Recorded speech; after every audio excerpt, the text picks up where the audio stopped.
ошонун түздөн түз иши да. Анын бир топ мүчөлөрү бар. Ал кааласа баарын чакырганга укугу бар. Ошентип койсо болмок. Демек, ушул маселе боюнча мындай жогорку кеңеште атайын депутаттык комиссия түзүп, ызы чууга салыштын деле анчалык зарылчылыгы жок дегенди айтып атасыз да. Эми Адахан Кимсанбаевич, мына сиз бир топ чакырылышта депутат болдуңуз, төрагада болдуңуз, жана сиз депутаттык комиссияларда да иштеп жүргөнсүз да. Деги эле ушул депутаттык комиссия боюнча мына акыркы пикирлериңизди айтып жүрөсүз. Буга чейин эч бир депутаттык комиссия ишин аягына чыккан эмес деп. Ушулга токтолуп кетсеңиз, ушул айткан сөздөрүңүзгө. Биринчиден мен Абдыган Эркебаевичтин куттуктоосуна кошулам. Долбоордун келечеги кең болсун. Кыргыз элибизге пайдасы тие турган өзөктүү бир маселелерди көтөргөн салаваттуу көрсөтүүлөрдөн болушун каалап кетем. Ак жол той болсун. Рахмат. Экинчиден дагы Абдыган Эркебаевичтин сөзүнө кошулам. Комиссия эмне үчүн түзүлөт? Эмне максатты көздөйт?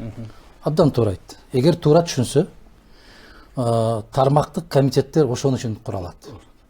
Эгерде тармактык комитеттер ийне жүүнө чейин изилдеп келип, парламенттик угууга алып чыгып, бир чечимди кабыл алса, ошону менен бүтүш керек. Комиссия деп эле жоктон тапкандай кылып чыга бериштин кажети жок. Бүгүнкү баленин баары эмнеден болуп атат? Ошол тармактык комитеттерде адистин жоктугу. Сабаттуу, тажрыйбалуу депутаттардын жоктугунун кесепети да ушул. Кимде акча көп болгон болсо эле ошол келе калып, ким жакын тууганы болсо тизмеге кире калып, ошонун кесепетинен мына бүгүнкү күндөгү жыйынтыгын чыгарган комиссиянын курамындагы абдан кылдат карап чыктым мен. Бир да энергетик жок. Бир да энергетик жок. Комиссиянын төрагасы Аскар Шадиев экономист. Өкмөттүк комиссиянын төрагасын айтып атам. Бул ведомство аралык комиссия. Ведомство аралык. Туура төрагасы саясий кызматта болушу мүмкүн. Бирок комиссиянын мүчөлөрүндө адистер болуу керек. Ал жерде жалаң бухгалтерлар жүрөт, анан эгемендүүлүк алгандан кийинки укук коргоо факультеттерин бүтүп алгандар жүрөт, башкалар жүрөт. Бир сөз менен айтканда, энергетиканын тамгасынан кабары жоктордун баары кирип алган. Бир гана жана Кравцов деген аксакал жазып чыкты, пикирин айтып чыкты. Ушунун кесепетинен комиссия түзүлүп атат. Неге? Конституция боюнча тармактык комитеттер мыйзамдын так аткарылышын көзөмөлгө алат. Түздөн түз милдети. Түздөн түз милдет ал. Комиссия экинчи учурда түзүлөт, тийиштүү министрликтердин жыйынтыгына киши ишенбей калганда. Бул коомдук ишеним жаратуу үчүн түзүлгөн комиссия. Жана жыйынтык чыкпайт дегеним себеби 10-жылдан бери не деген комиссиялар түзүлбөдү. Бирөөнүн да жыйынтыгы чыкпайт.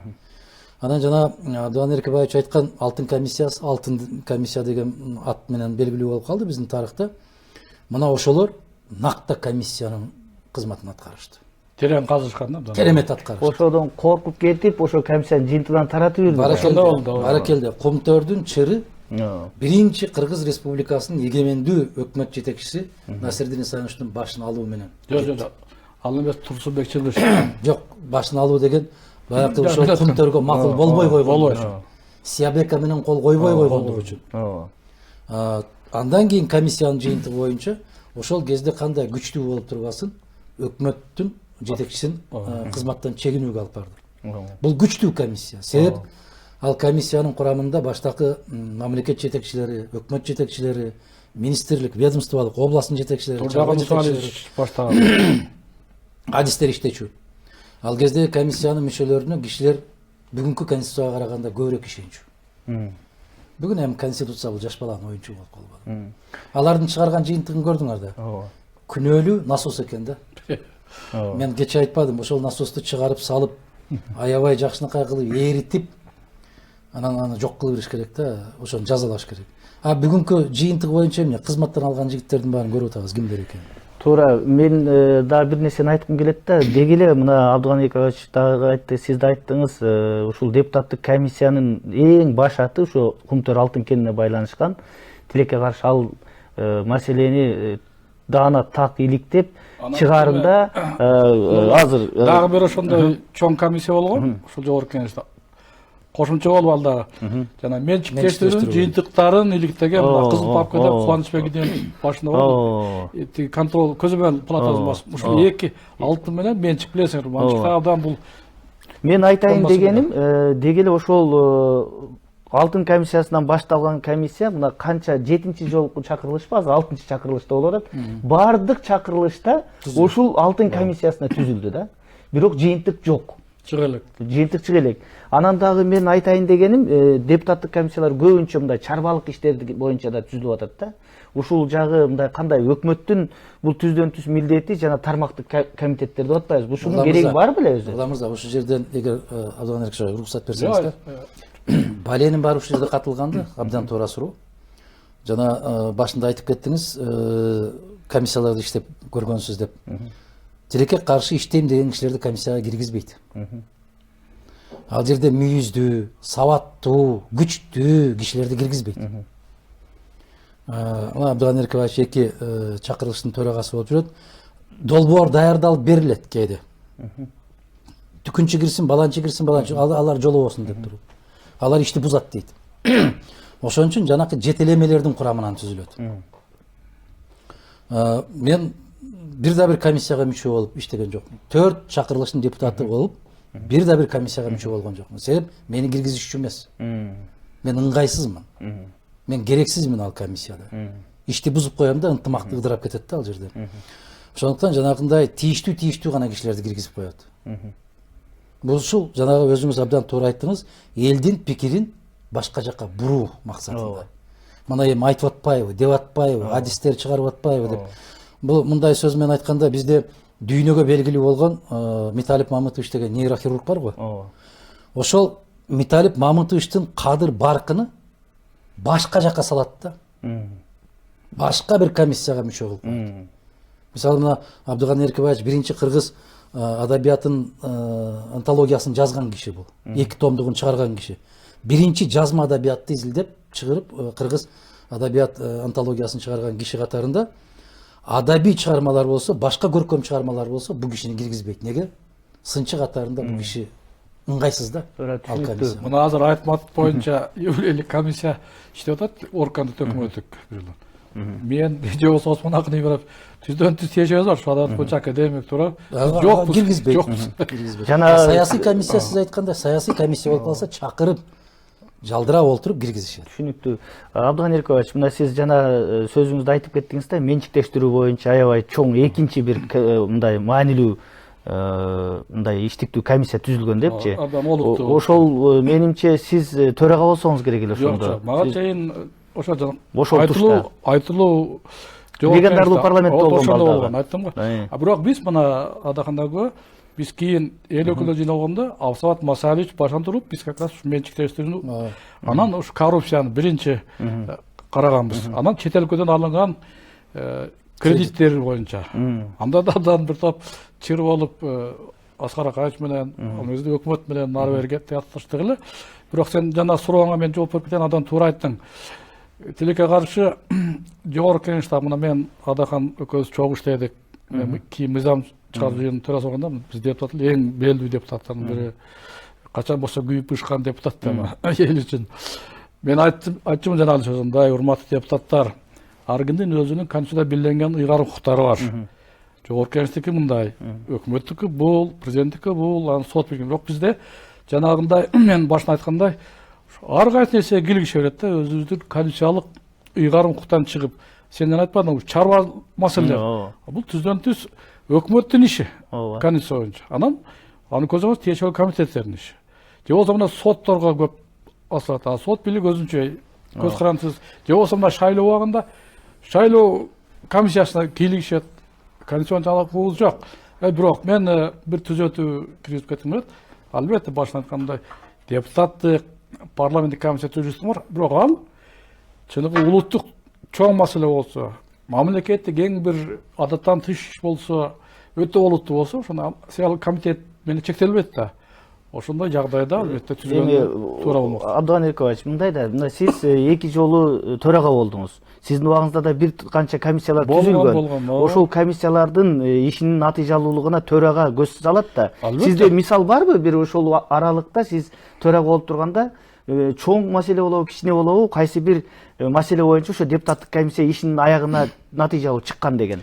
Мен бирөөнү айтып кеттим го жана менчиктештирет. Ал мурдагы экен да, сиздин төрагалыгыңыздын учурунда. Жок, менин убагымда кийин тиги айтылуу жогорку кеңеш аягына жетпей калбадыбы. Кийин биз мына коммунисттердин элекөлөр жыйынында бул 97-98 жылдар болгон. Сиз төрага болдуңуз. Мен төрага болгондо Абсат Масалич төрага болуп, ушу менчиктештирүү жана жемкорлук боюнча болуп биз конкреттүү карап чечимдерди кабыл алып, ошону да туура көрүп, айрым жактарын өкмөт дагы ошол мезгилде президент Акаев дагы моюн сунган. Кызыл папка деген ат менен чыккан. Биз акырына чыкканбыз. Же болбосо мына Азымбек Анаркулович Бекназаровду камаганда айтмакчы. Сен жердешең, мыйзамсыз камаганда мына биз депутаттык комиссия кылып, акыры чыгар десек болбой тура мына канча жолу.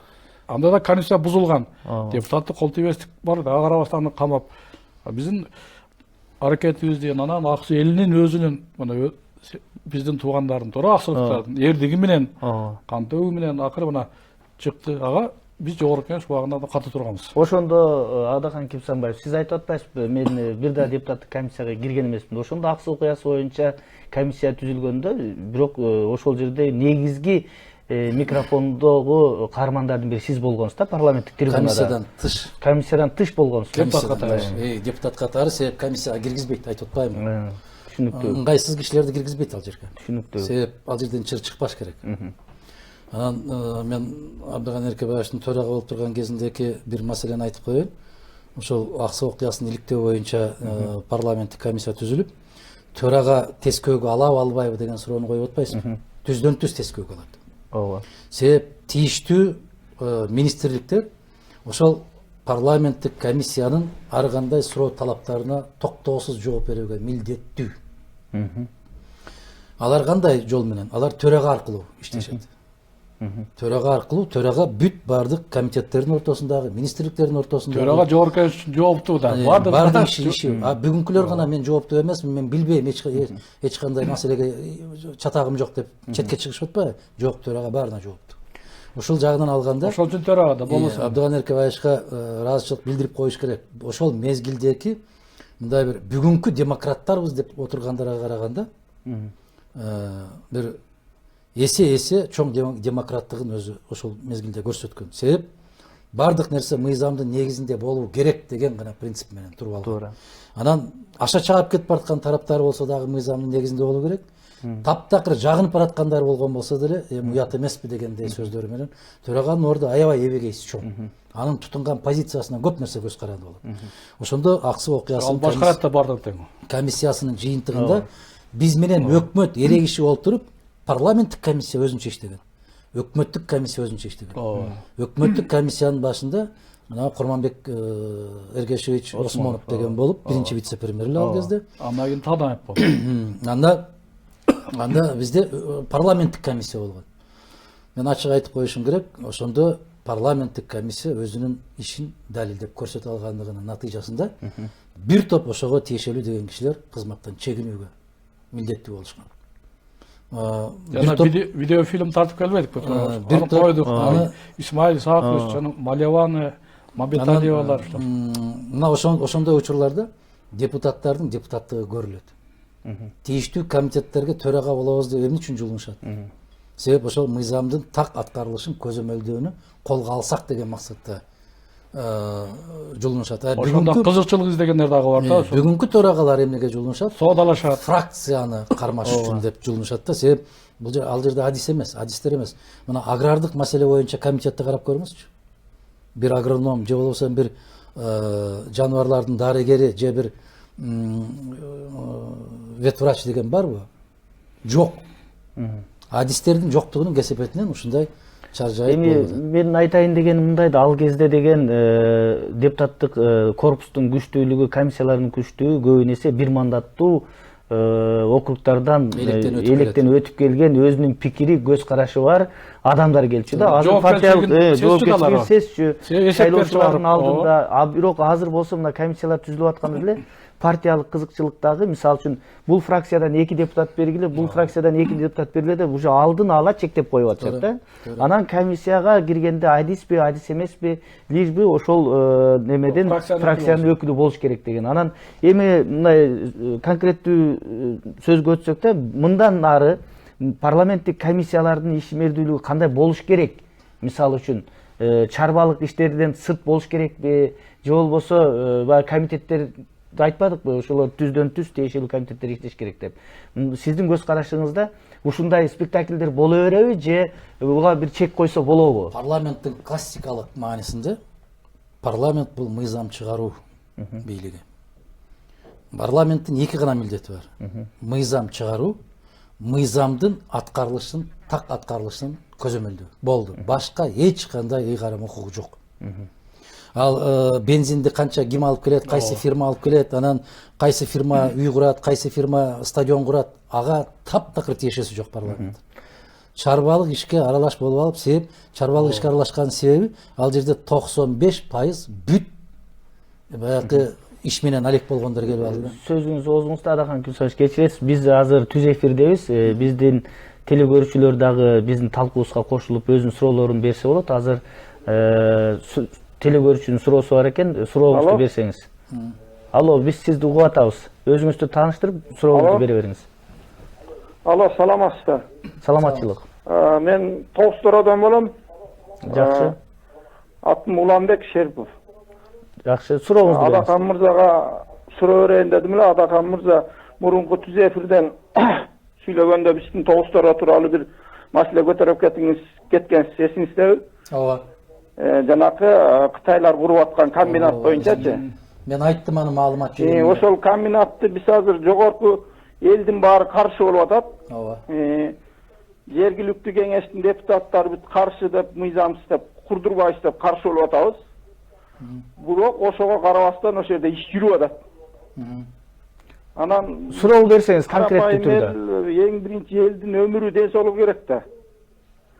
Түшүнүктүү суроо, жооп бере берсеңиз болот.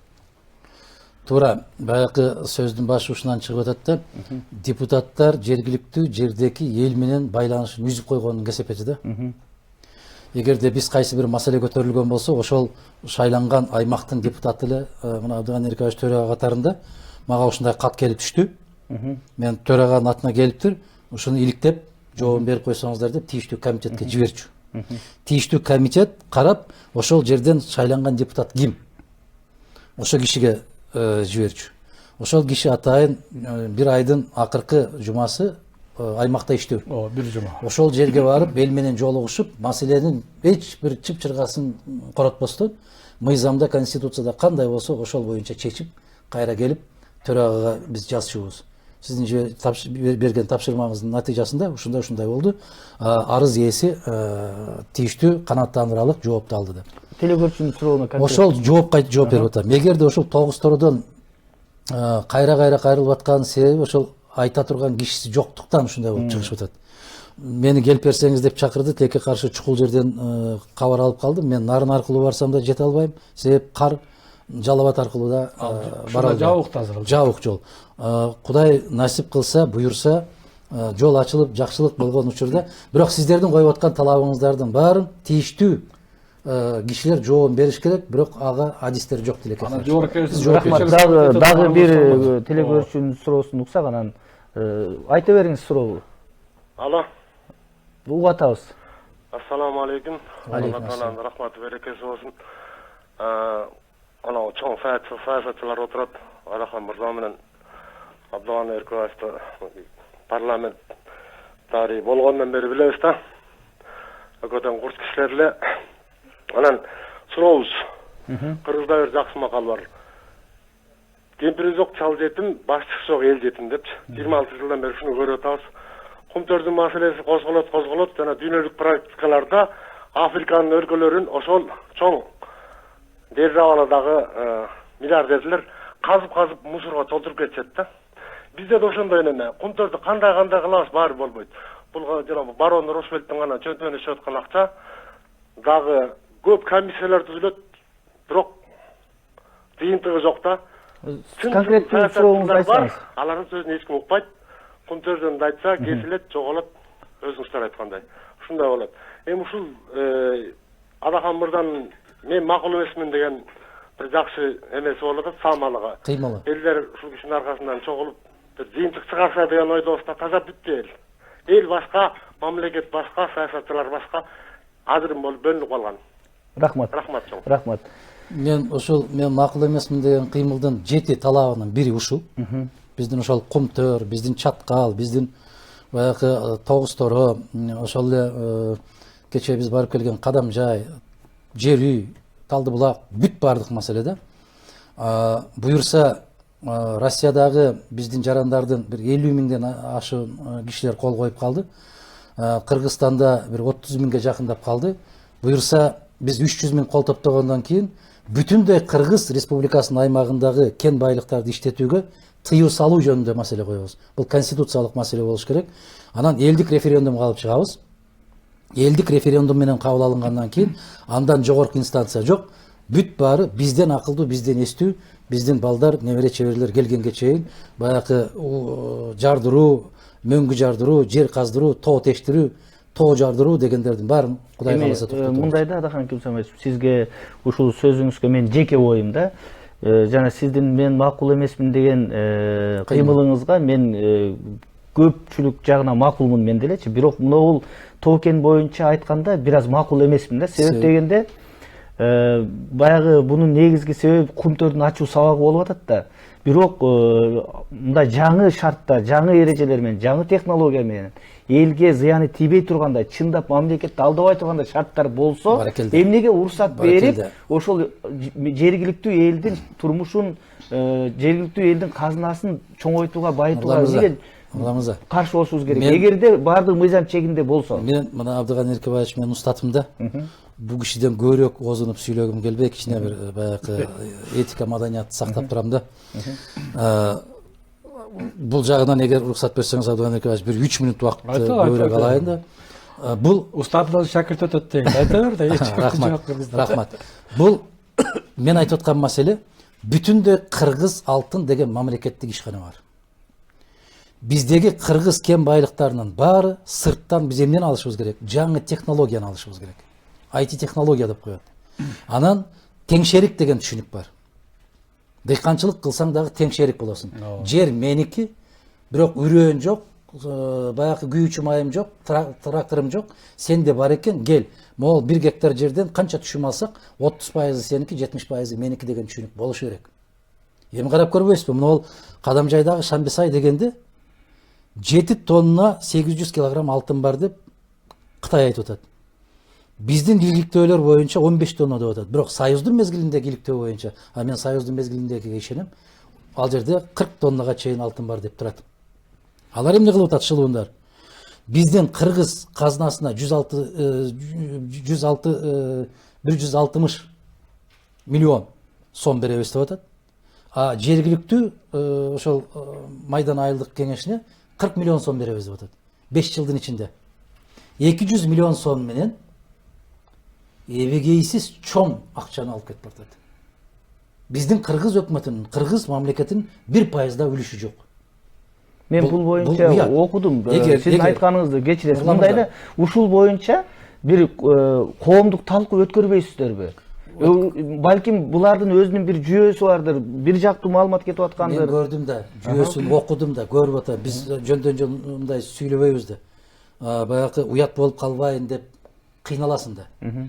Ошондуктан биз баарын иликтеп көргөндөн кийинки акчасы ошол болуп аткандан кийин биз элдин көтөрүлүп атканын туура 100% ошолордук туура. Мына Тогустородогу көтөрүлүп аткан маселе дагы баягы алтын комбинатын куруу, бирок анын эсеби канчага курулуп атат? Аны ким иштетет? Кандай технология менен иштетет? Андан чыккан заттар кайда кетет?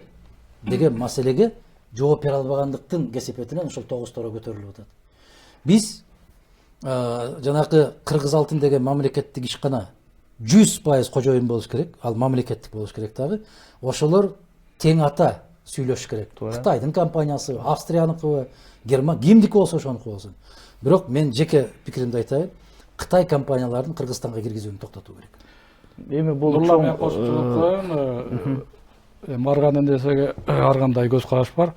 Айтайлык ушул ген бальтар сети боюнча сенин пикириңди мен туура көрөм. Ал биз өлкөнү жаап коюу менен алдыга жылыш болбойт, экономика жылбайт. Бирок башка кеп. Ал канчалык укуктук жактан, экономикалык жактан мыйзамдуу, акыйкаттуу бар. Ал жанагы Адахан айткан принциптер туура.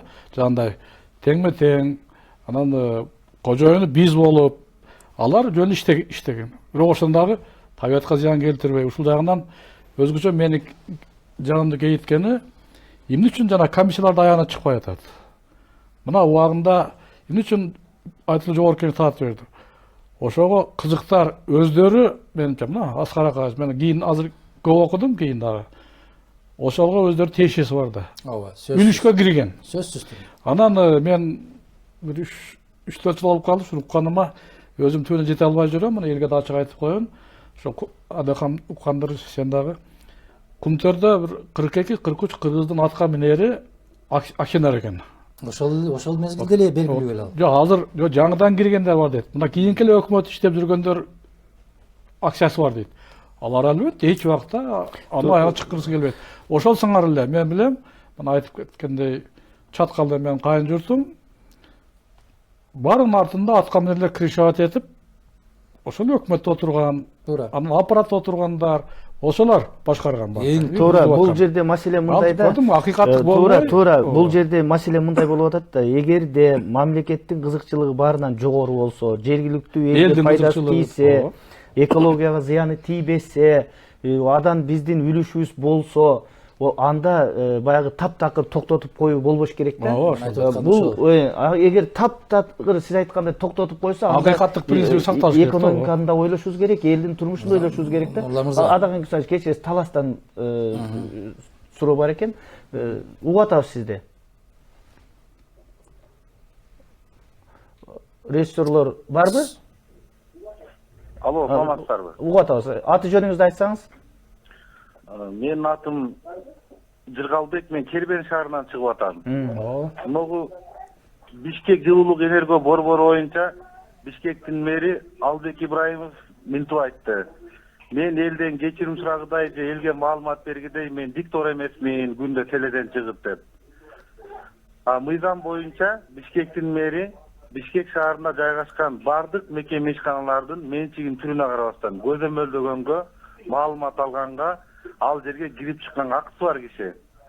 Бишкектин борборунда бүтүндөй Кыргызстандын элинин өкүлдөрү жашайт.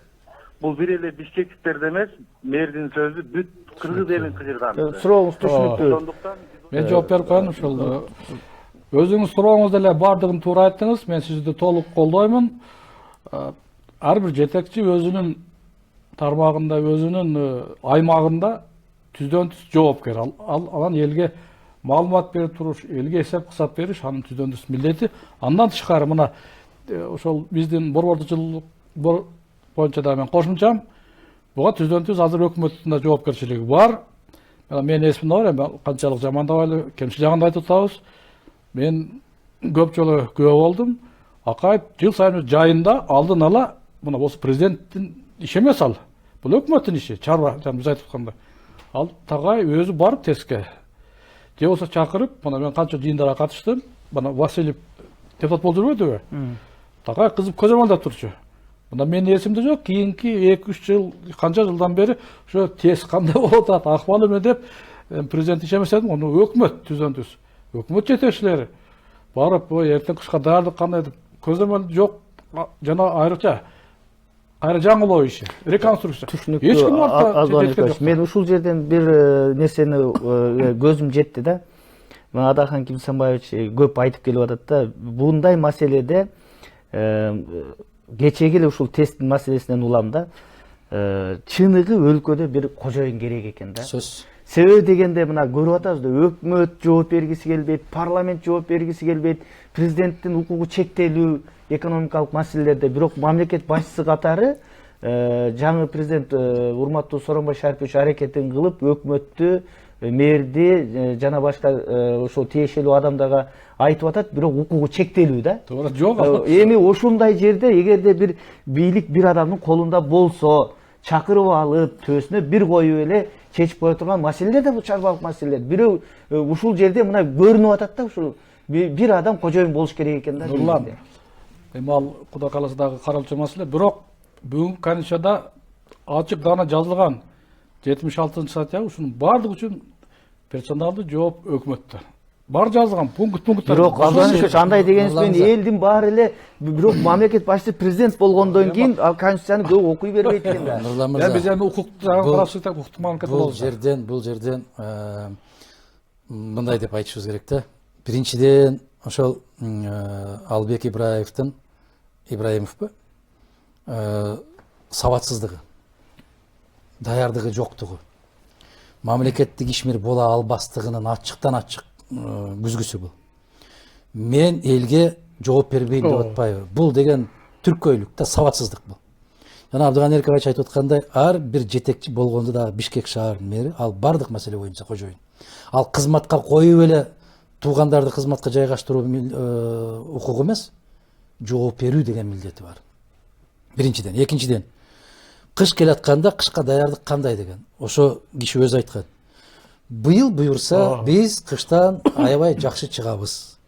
Электр энергиясын өчүрүүлөр болбойт, жылуулук менен толук камсыз болобуз деп айткан. Бул деген 200-дүүлүк. Мына кечеки ведомстволор аралык комиссиянын жыйынтыгы боюнча биринчи себеби кышка даярдыктын жоктугу деген чечимге келишти. Чыгарды, расмий түрдө чыгарды. Кышка даярдыгы жок деп. Демек, кышка даярдыгы жок дегенден кийин кышка даярдыкты ким көрөт? Биринчи кезекте мэр көрөт. Мен ошон үчүн айттым. Шаар боюнча. Мен шаар боюнча. Мен ошон үчүн айттым. Токтоосуз түрдө кетүү керек эле бул. Өзүнүн уяты болсо кетүү керек да бул маселеде. Күтпөш керек. Мен колумдан келбеди деп. Мен түшүндүм. Мына азыр биз кайра темага кайтып келсек да, мына парламент комиссиялар боюнча жана парламенттин бүгүнкү орду деп атпайбызбы? Мына Англияда кече эле бир ошол тийиштүү министрдин орун басары парламентке жыйынына жарым саат кеч калып келгени үчүн парламенттин ордун сыйлап, өзүнүн жоопкерчилигин туура түшүнүп, отставка сурап атат да, жарым саат кеч келген үчүн. А биздин өкмөт түшкө чейин келбей, түштөн кийин док кылып келет. Мен мындай бул кандай? Бул парламенттик башкаруудабыз да биз бүгүнкү. Дагы бир мисал айтайынбы? Франциянын билим берүү министри жолдо барат, өзү машинада рульда кетип бартып, телефон менен сүйлөшүп кетип бартканын тартып алыптыр. Ошол чыгып кетти интернетке. Мыйзам бузулуп атат да. Мыйзам бузулду. Биринчиден рульда кетип бартып, телефон менен сүйлөшүүгө тыюу салынган. Ал жакта тыюу салынган. Ошол чыгары менен, маалымат чыгары менен 1 саатта өкмөткө кайрылды, отставкага кетем деп. Себеп мындай болду да, мен билим берүү министри катарында ушундай жорук көрсөтсөм, мен студенттерге, мектеп окуучуларына кандай үлгү болом деп өзү кетти отставкага. Туура. Мен да кошумча кылып коеюн. Анын эң эле чоң үлгүлөрү мына түбөгел маданиятка, саясий маданиятка, анан мыйзамды сыйлоого келип калат да. Сен айткандай, бизде ушул бетин табактай кылып, кууп чыкмайынча отура берет да. Мына ошон үчүн бизде жандай төңкөрүштөр болду, чоң революциялар болду. Мына Японияны карап көр.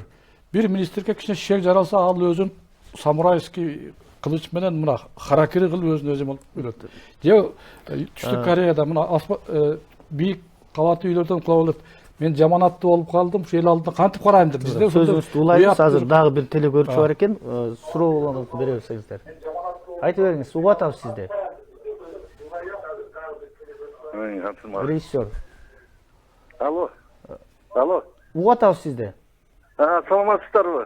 Саламатчылык. Мына эң жакшы болду. Кыргыздын көрүнүктүү адамдары бүгүн катышып ушуну талкуулап атасыздар. Менде мындай сунуш бар да.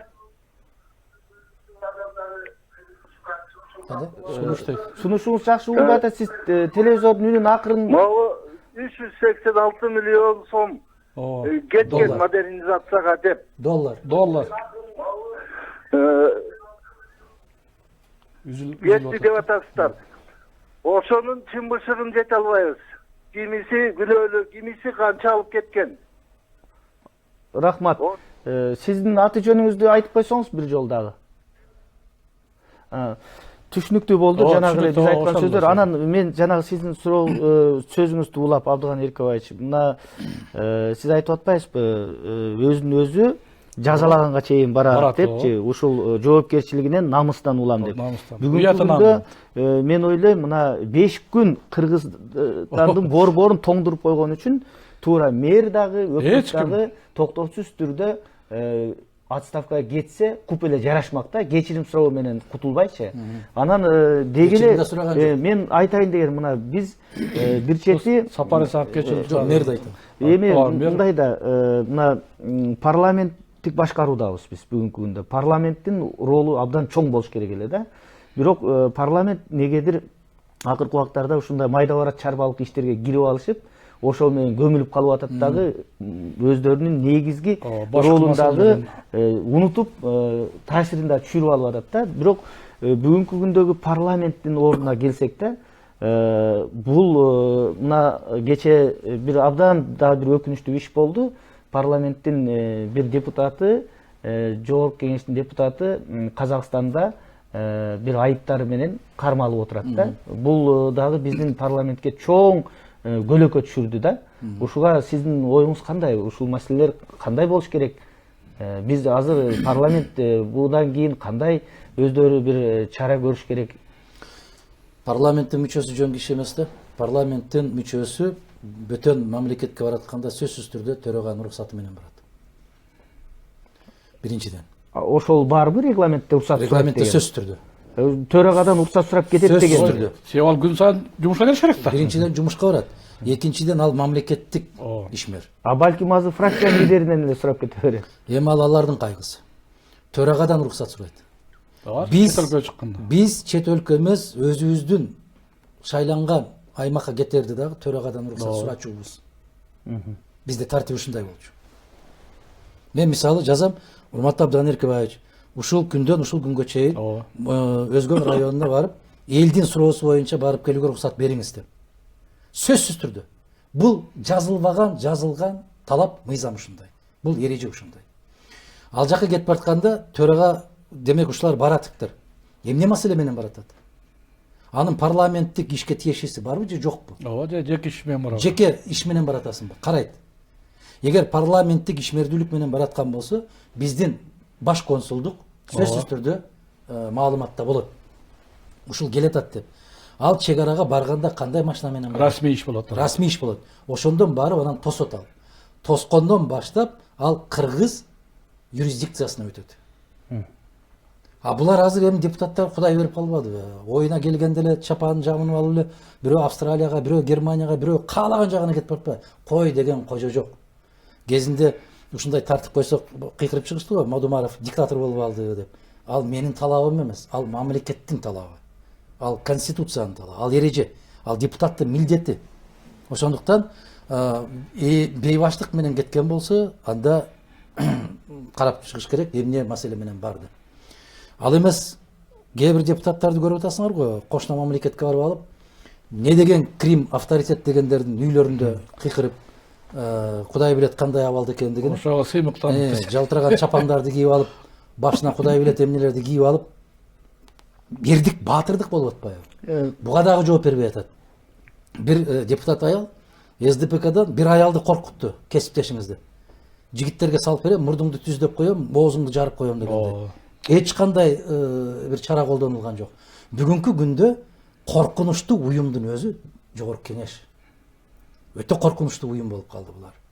Бул өтө аша чапкандык эмеспи? Бардыгандай эмес калмады. Эми ал жерде мисалы үчүн көпчүлүгү ар кандай баягы элдин ою боюнча баягы татыксыз депутаттык орунга деп, бирок ошол эле учурда ал жерде дагы мындай азырагы аттуу баштуу, тажрыйбалуу, эл жерге кайсы бир деңгээлде кызмат кылган адамдар да отурат да. Ошондо сиз баягы дүңүнөн согуп коюп атасызбы дейм да? Мен айтып аткан, силер суроо бердиңер, Жогорку Кеңештин орду деп. Ооба.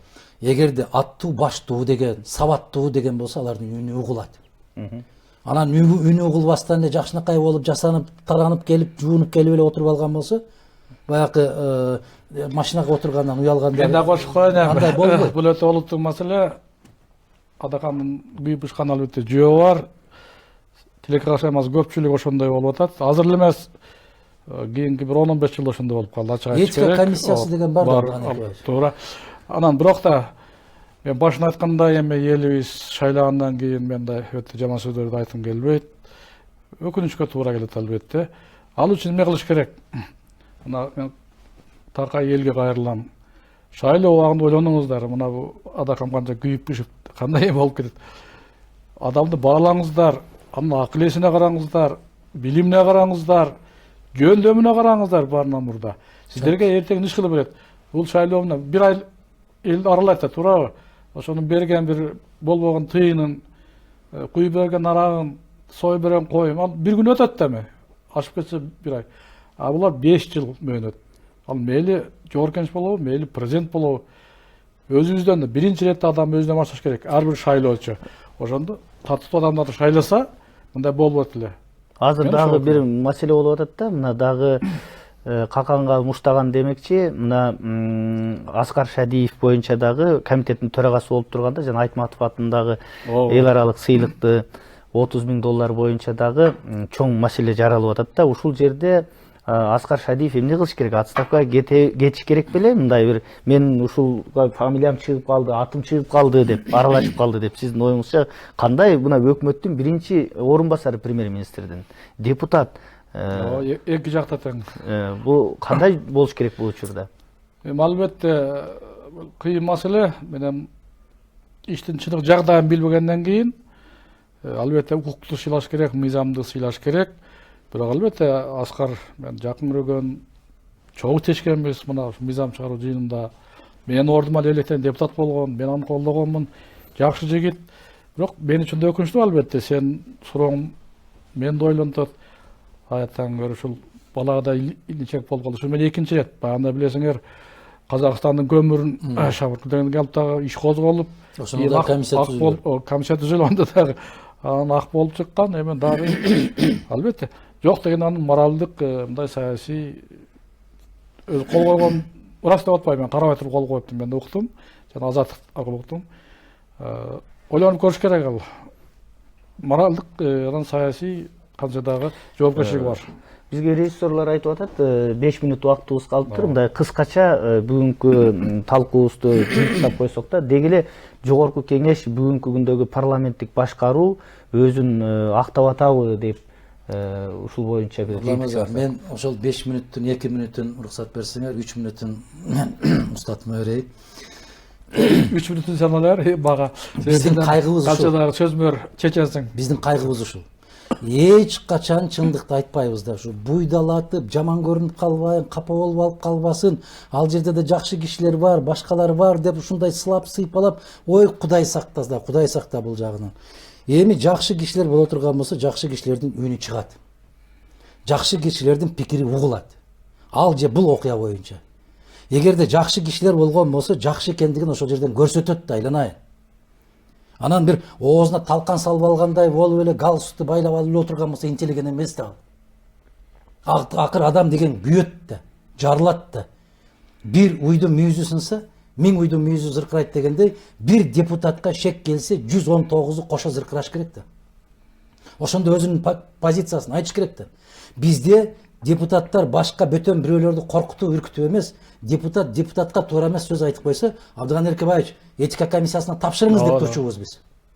Этика комиссиясы сен ушуну туура эмес айтып койдуң коллегаңа деп. Мен токтотуп койчу. Кечирим суратчу. Микрофонду өчүртүп койдум сразу. Анан эми бүгүн отуруп алып элем, жакшы кишилер бар, сабаттуу кишилер бар, алар дагы жок эмес, бүт баары дүңүнөн.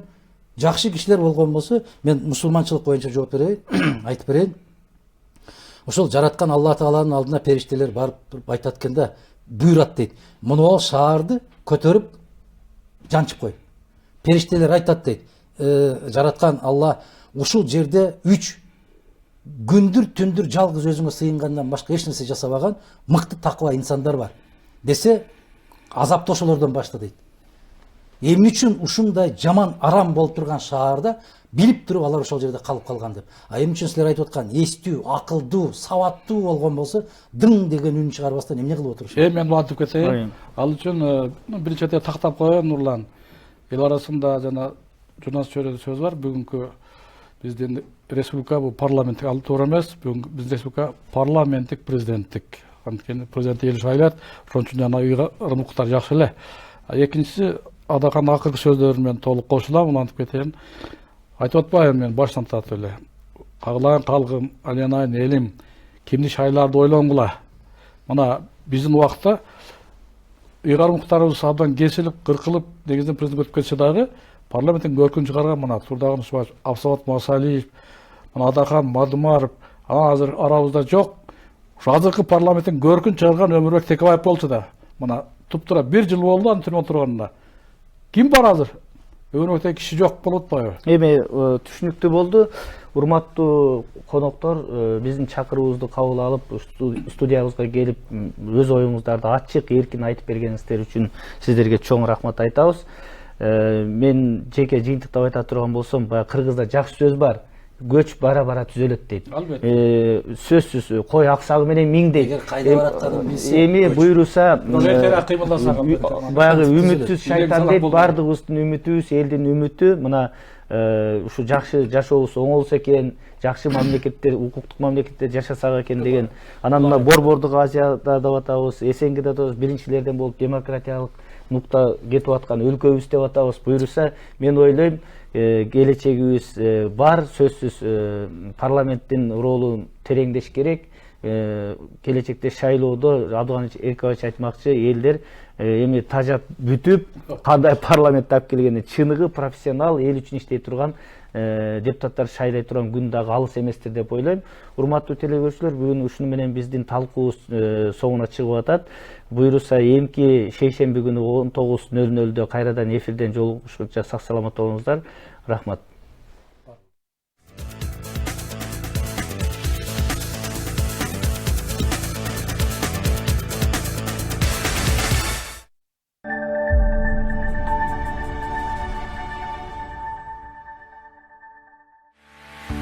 Унутулгус учурлар.